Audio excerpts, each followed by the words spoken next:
L Clasico, Barcelona 4 and Real Madrid nil. भाई क्या match था, क्या क्या परफॉर्मेंस था बार्सिलोना का।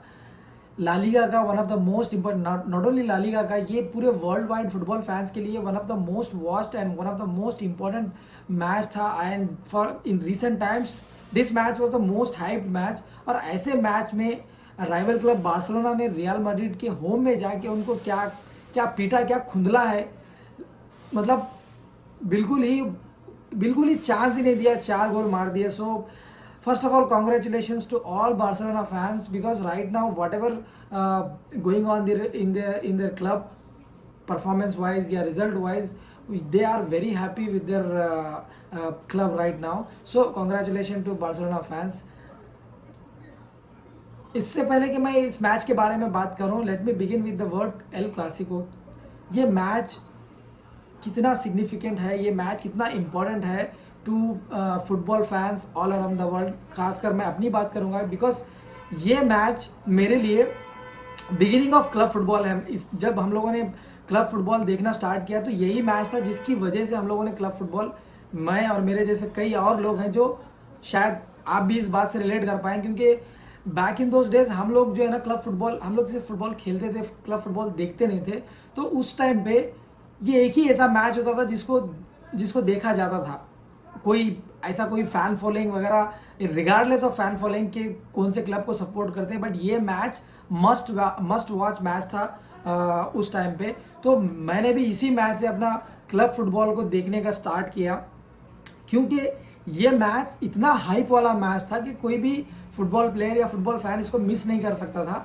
अभी तो खैर उतना हाइप नहीं है ये मैच, क्योंकि there are so many reasons, but उस टाइम पे फर्स्ट ऑफ ऑल तो ये दोनों सिटीज़ की जो राइवलरी है, उनकी जो आपस में जो ये सिटीज़ के बीच में जो हीट है, उसकी वजह से ये जितना भी उनके बीच की राइवलरी है, ये फुटबॉल मैच में, ला लीगा में आके ये फुटबॉल मैच में ये दिख के आता था। और ये बहुत सारे ये मैचेस में लफड़े होते थे। प्लेयर्स लाइक रियल मैड्रिड के पास एक तरफ से रामोस और पेपे थे जो बिल्कुल ही खूंखार भेड़िए की तरह थे, और एक तरफ पियोल, पिके, ऐसे प्लेयर्स थे जिसकी वजह से बहुत ज़्यादा फाइट्स होती थी और बहुत सारे क्लैशेस हुआ करते थे। और इनके अलावा भी बहुत बड़े बड़े स्टार्स ये दोनों क्लब में खेलते, जावी अलोंसो, बेल, हिगुएन, बेंजीमा, बाद में आए मॉड्रिच, क्रूज, कैसेमीरो, अभी विनीशियस, वेलवर्डे, ऐसे बहुत बड़े बड़े स्टार्स।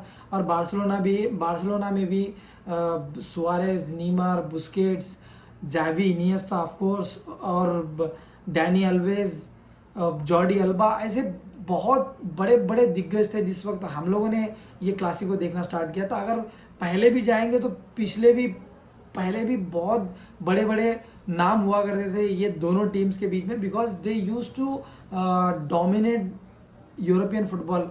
रियल मैड्रिड भी और बार्सिलोना भी, इनके पास जिडान, रोनाल्डिनो, रिवाल्डो, ऐसे बहुत बड़े बड़े नाम लेने बैठेंगे तो बहुत ऐसी लंबी लिस्ट है। तो ऐसे ऐसे प्लेयर्स हुआ करते थे जिसकी वजह से ये मैच और हीट हो जाता था, क्योंकि इन प्लेयर्स की फैन फॉलोइंग बहुत ज़्यादा थी और इतने हाई क्वालिटी प्लेयर्स होते थे जिसकी वजह से ये मैचेस भी बहुत हाई क्वालिटी हुआ करते थे। और ऑब्वियसली हीट तो बहुत होता था, क्लैशेस बहुत हुआ करते थे, फाइट्स बहुत हुआ करते थे, रेड कार्ड, येलो कार्ड, ये सब इतनी नॉर्मल चीज़ थी।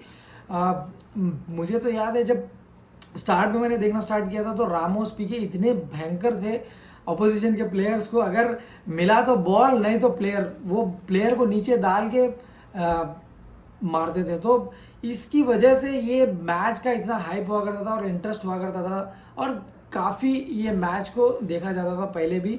लेकिन रिसेंट टाइम्स में ये मैच का उतना हाइप बचा नहीं बिकॉज ऑफ बार्सिलोना डाउनफॉल, क्योंकि ये दोनों क्लब का उस टाइम पे जब ये दोनों क्लब डोमिनेट करते थे, अभी तो रियल मैड्रिड अभी भी डोमिनेट कर रही है, लेकिन उस बीच में जब इनके प्लेयर्स, जो बड़े बड़े प्लेयर्स थे बार्सिलोना के, like Messi, Suarez, Neymar, Busquets, Xavi, Iniesta तो खैर रिटायर्ड हो गए, ऐसे बड़े बड़े प्लेयर्स छोड़ने की वजह से उसके बाद ये क्लब बैंकरप्सी में चला गया। उनके मैनेजर्स को उन्होंने सैक किया, मैनेजर्स चेंज किए, और फाइनेंशियल कंडीशन उनकी ख़राब नहीं थी, ट्रांसफ़र में उनके पता नहीं क्या क्या हो रहा था जिसकी वजह से उनके परफॉर्मेंस भी नहीं था, वो लोग कोई ज़्यादा अच्छा परफॉर्म नहीं कर रहे थे यूरोप में भी और लालिगा में भी। I think only one La Liga titles ये पिछले 4-5 साल में उन्होंने जीता, और यूरोप में तो खैर उनका कोई एग्जिस्टेंस ही नहीं था। आई थिंक 2018 या 19 के बाद वो लोग चैंपियंस लीग सेमीफाइनल में क्वालिफाई तक नहीं किए थे। तो इसकी वजह से एक साइड ऐसा था, और on the other hand Real Madrid का जो है ना परफॉर्मेंस वैसे के वैसा था। वो चैंपियंस लीग के ऊपर चैंपियंस लीग जीते जा रहे थे। They are the undisputed kings of Champions League. पिछले 10 साल में उन्होंने आई थिंक 6 या 7 बार चैंपियंस लीग जीता है, which is crazy. Even last season भी उन्होंने चैंपियंस लीग और ला लीगा जीता है, बिकॉज उनके पास पापा परेज जैसा आदमी है जो ये क्लब को बहुत अच्छी तरीके से ट्रांसफ़र हो या फाइनेंशियल उनकी कंडीशन हो, वो सारी चीज़ों को बहुत अच्छी से मैनेज कर रहा था। तो एक तरफ रियल मैड्रिड का राइज चल रहा था और एक तरफ से बार्सिलोना का डाउनफॉल चल रहा था, जिसकी वजह से ये मैच का हाइप बाकी नहीं था, और प्लेयर्स भी वैसे नहीं थे। जो मेन जो इंग्रेडिएंट था ये मैच के हाइप के लिए प्लेयर्स था, क्योंकि जितने नाम मैंने मेंशन किए इसके अलावा जो 2 नाम थे जो one of the best ever footballers थे उस वक्त में, ये दोनों क्लब्स के लिए खेला करते थे, of course Messi and Ronaldo. जिसकी वजह से वेदर प्लेयर्स को क्लब मैचेस में इंटरेस्ट हो ना हो, जो भी फुटबॉल को जानता था वो ये 2 प्लेयर्स की वजह से ये मैच देखा करता था। इन दोनों की आपस में राइवलरी होती थी, कौन ज़्यादा गोल स्कोर करेगा, कौन ये मैच में गोल स्कोर करेगा, तो जिसकी वजह से ये मैच हाइप था। बट रिसेंट टाइम्स में इतना ये मैच का इंपॉर्टेंस ख़त्म हो गया था। But this season because of Hansi flix brilliance, जब से उसने ये बार्सिलोना का मैनेजर बना है, उसने ये क्लब को इतना बेहतरीन तरीके से ट्रांसफ़र कर दिया, बिल्कुल बदल ही दिया उसका रुख। क्योंकि देखो होता है चेंज, रीबिल्ड होता है जब कभी भी मैनेजर चेंज होता है। अभी मैंने इतना सब कुछ सुनाया कि ये क्लब इतना डाउनफॉल में चला गया था, उसके बाद से एक German manager, not Spanish manager, एक जर्मन मैनेजर को लेके आना, उसके बाद एक टाइम लगता है, काफ़ी टाइम लगता है। और वैसे प्लेयर्स भी नहीं थे उनके पास, जैसे कि बड़े बड़े नाम सब रियल मैड्रिड में हैं, वैसे नाम भी उनके पास नहीं थे, वैसे प्लेयर्स नहीं थे। तो ऐसे टाइम पे उसने आके जो चेंज किया है, जो स्मूथ और जो क्रेजी ट्रांसफ़र किया है, क्लब का ट्रांसफॉर्मेशन किया है, I think it is unbelievable. और इसकी वजह से ये मैच ऐसा हो गया था। और after the Euros Yamal, Rafina, Lewandowski ऐसे प्लेयर्स को लेके ये और उनकी परफॉर्मेंस को लेके ये मैच ऑलरेडी ये बहुत हाइप था। और उसके बाद जब लेकिन real Madrid fans were not agreed के उनका ये दे वर सेइंग कि ये एक फ्लूक है बस। उन्होंने इवन आफ्टर दे वोन अगेंस्ट बायर्न म्यूनिक, तो फिर भी रियल मैड्रिड फैंस, थोड़े फैंस ऐसा बोल रहे थे कि it is just a fluke, because ये कोई उनका ब्रिलियंस नहीं है, this is because of Bayern Munich's underperformance, कि because of their lack of ability to perform well, उसकी वजह से बार्सिलोना ये मैच जीती है, otherwise they are not that good, ये बोल रहे थे। But that proved wrong. Match ये बहुत ही टोटली उल्टा हो गया। Even I was supporting Real Madrid, because जब से मैं ये मैच देख रहा हूँ Clasico, I was supporting Real Madrid. तो ये मैच के लिए भी I was backing Real Madrid to win this match, given that उनकी जो मेंटालिटी है, coming back from losing point, coming back from conceding goals, वो लोग मैच को बिल्कुल आखिरी मोमेंट्स पे चेंज कर देते हैं, टर्न कर देते हैं। Year after year we are watching this, we are witnessing this in Champions League and in La Liga का तो खैर मुझे पता नहीं है। तो इसकी वजह से मैं भी उनको बैक कर रहा था। बट मैच स्टार्ट हुआ, अगर मैच की हम बात करेंगे तो टैक्टिक्स का कुछ इसके अंदर कोई बात करने की ज़रूरत नहीं, बिकॉज ये मैच कौन जीता ये इंपॉर्टेंट है। बिकॉज ये मैच का इतना इंपॉर्टेंस है ला लीगा में कि फ़र्क नहीं पड़ता कि क्या गेम में हुआ, किसने कैसे परफॉर्म किया, ये कुछ फ़र्क नहीं पड़ता, ये मैच का रिजल्ट इतना मायने रखता है।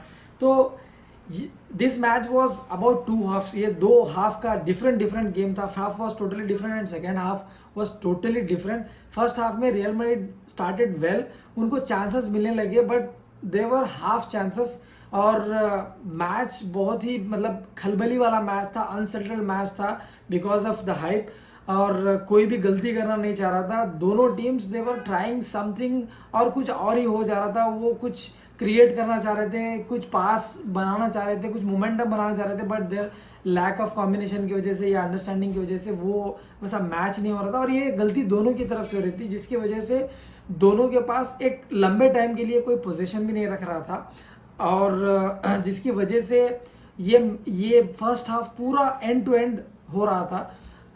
रियल मैड्रिड को ऐसा लग रहा है कि Real Madrid fans were saying के रियल मैड्रिड को चांस मिल रहे थे, but in my opinion it was a game plan from Hansi Flick, क्योंकि उसने इतनी अच्छी तरीके से I don't know whether they play like this in La Liga और नॉट।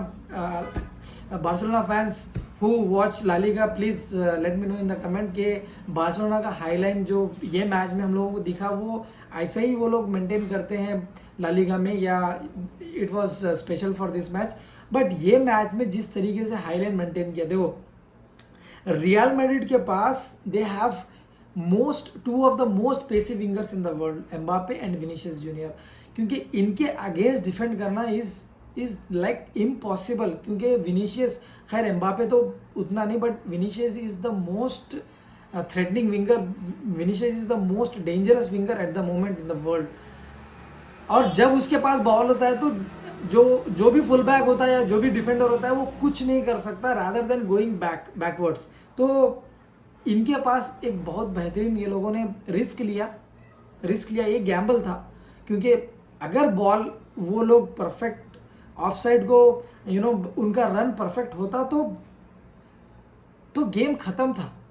लेकिन उन्होंने रिस्क लिया और हाईलाइन मेंटेन किया और बहुत डिसिप्लिन से हाईलाइन मेंटेन किया। आप देखो कितने बार एम्बापे, टोटली आई थिंक 7 और 8 टाइम्स एम्बापे पूरा मैच में ऑफसाइड था। भाई एक हाफ हो गया, एटलीस्ट उसको ये समझ में आना चाहिए कि I am getting caught offside every time I am taking run, तो एटलीस्ट थोड़ा रन लेने से पहले सोचना चाहिए था। बट इवन सेकेंड हाफ में भी यही हुआ। तो फर्स्ट हाफ में इस तरीके से रियल मैड्रिड को चांसेस मिलते जा रहे थे।